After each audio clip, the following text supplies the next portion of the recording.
Welcome to the show, everybody. This is, until we come up with a better title, I'm calling us Ask Cadence. What do you think about that?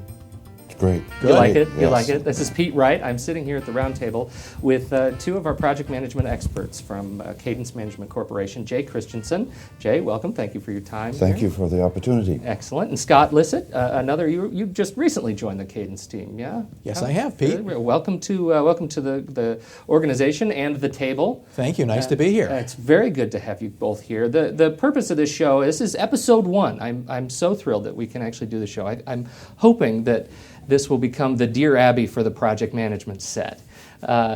For those of you who are listening who have attended a Cadence seminar, in every seminar we ask attendees to fill out these problem cards. What are the biggest problems that you deal with in your project management environment?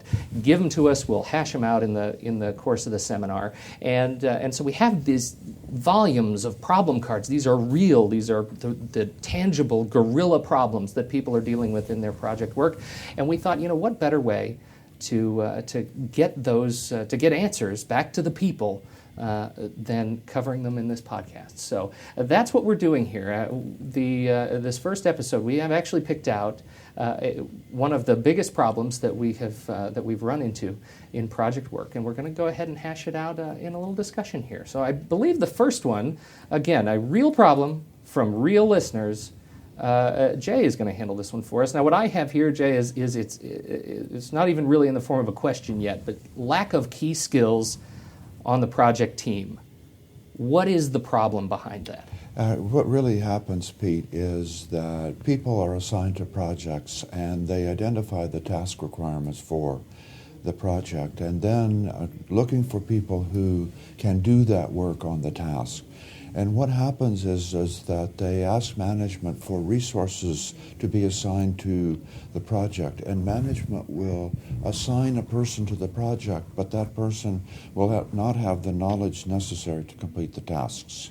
So what happens is the project stalls as a result, and the work doesn't get done, and then people look for other alternatives to solve this problem rather than seeing what available resources may be available in the company that are currently not on the project team.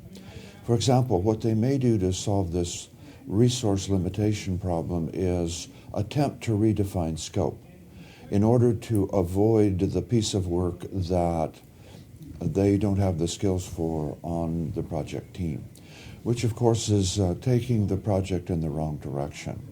What really you're talking about organizations will compensate here by adjusting the project to fit the skill set of the project team rather than adjusting the skill set of the project team to get the project done right? Yes.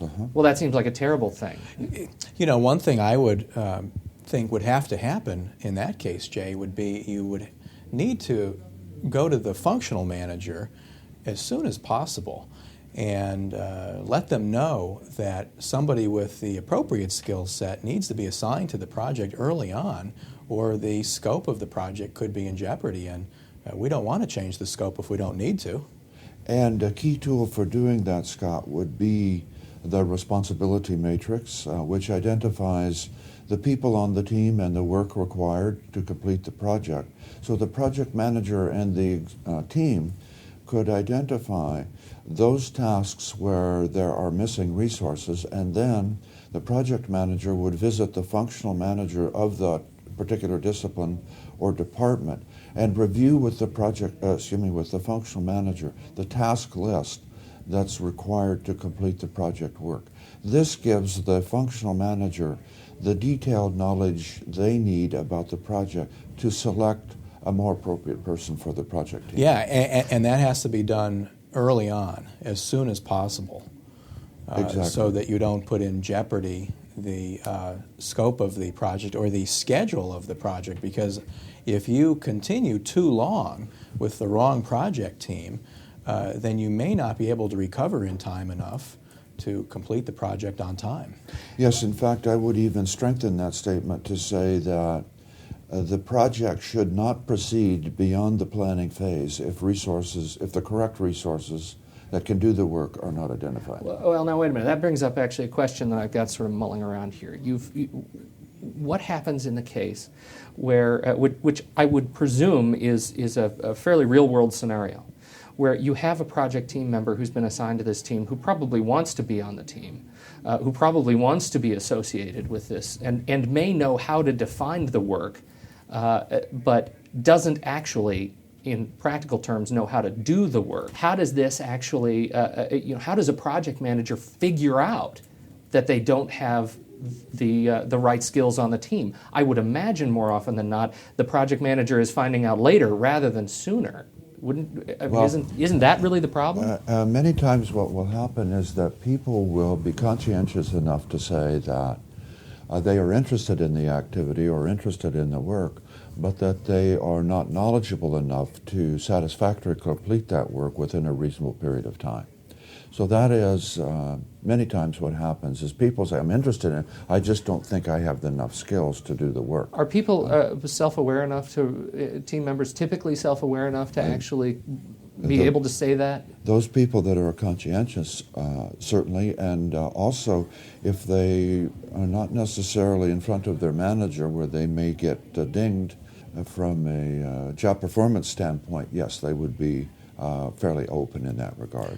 Now, if that doesn't seem like a problem to me. You know, if you have someone who's aware and who can tell you that they don't have the skills, that's not a problem. That's an opportunity to fix it. Well, and what we can do in that case, if the functional manager has indicated any resistance at all to assigning another person to the project, then the project manager can put into the task activities some skill development work to help this motivated team member who wants to do the work develop their skills to the point where they can in fact accomplish the work according to the requirements for the project. Yeah, that's an excellent point, Jay. And this is an example of a case where the project manager has to take aggressive, assertive action as soon as they start to hear indications that there may be these kinds of issues on the team. So you can't assume that these kinds of problems will just go away.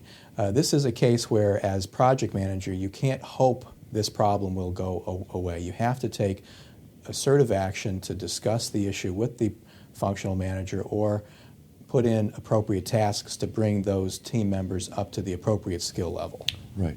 And Pete, to your point earlier that the project manager may not know up front about missing skills, one of the things that they can do, depending upon the priority and the urgency and the importance of the project, is they can even be proactive in doing, I wouldn't say interview is the right word, but some interaction with the potential team member to get some understanding of the team member's background, skill level, education level, experience level.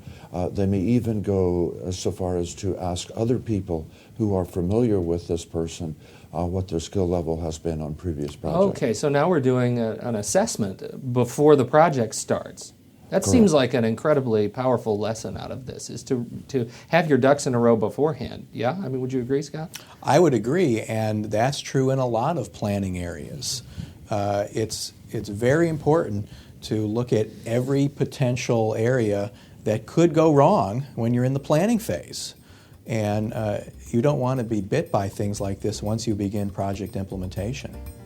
Great lessons learned. Gents, thank you so much for sitting down with us today. This has been a good bite-sized lesson in project management. We hope you have enjoyed this, and please come back next week for the next massive gorilla-sized project problem. We'll tackle it right here on Ask Cadence. Thanks so much.